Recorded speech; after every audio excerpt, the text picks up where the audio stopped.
principe numéro 8 ndraiky zegny araka nanazavana izy make a lot of money, make a lot of money. Mampidy bola fondry zay. Make a lot of money, help a lot of people. Make a lot of money by helping a lot of people. Azavantsika zegny raha soratana azy.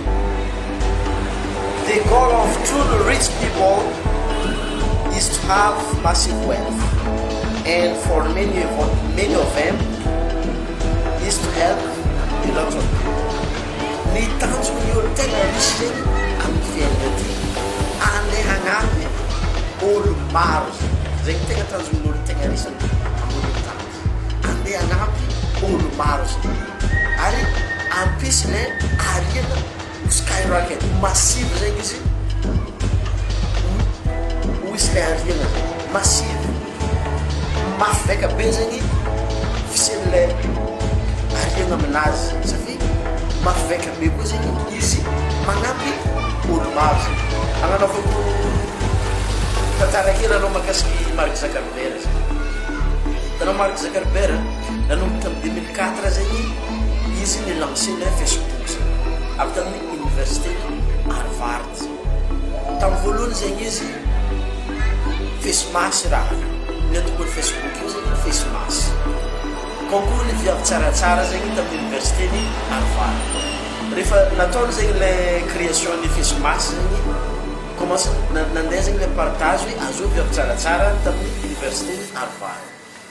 Rehefa nandeha zegny le compétition zegny tamin'ny fotoana iteo dia nanomboka zegny le nisy zegny le naro zegny olo nagnaraka le face mask le nitombo zegny le compagnie na hoe société ny Mark Zuckerberg zegny dia taty afara zegny niparitaka nagnely i États-Unis ndraiky jusqu'à Madagascar jusqu'à aminao zao ty zegny manana compte Facebook. Teo volanio zegny ny tanjony ny olo tegna risy amin'ny fiainana zegny andeha hagnampy olo tegna maro. Izy ka azonao zegny tamin'ny taloha mandefa lettre zegny ampovoagna tomobily na koa hoe ampovoagna avion fa izy am'izao ty zegny mandefa lettre zegny gratuit agnatin'ny Facebook. Keny raha tiako volaniny zegny ny olo tegna risy amin'ny fiainana magnampy olo maro. Donc zegny tiako volagny hoe ino zegny ny raha mba entinao agnapiana olo maro. Oh, safia zay zegny la clé nazavana T-Harv Eker. T-Harv Eker nagnazava raha jiaby izy.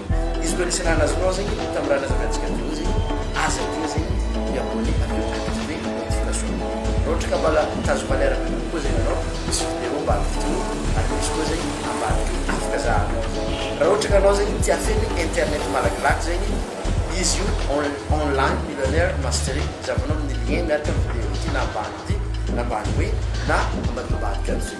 Raha ohatra ka anao zegny mba tazo vola ohatra ataoko zegny avy am'fagnanaovana ny marketing d'affiliation zegny izy zegny donne for you service na hoe service nataokonao anao i ohatrany ndraiky ariala zegny tsapizy. Raha ohatra ka mila fagnampiana bebe koa zegny anao amina méditation zegny izy ambelako pejina script ambany io oezy le ihany zegny izy io anampianao karakory atao manifester vola na koa hoe raha ilainao zegny. Sorry nanontaniky izaketo amin'ny magnaraka tsy mbola misy karakory asina okey manao ça va.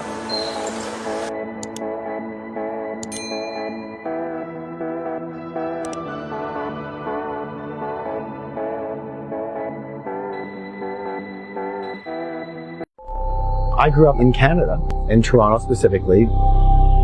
I felt that success was extremely important, and all I wanted to be was a millionaire. I mean, other kids wanted to be baseball players and hockey players and astronauts and doctors and lawyers. I just wanted to be rich. So I actually left school after the first year of college.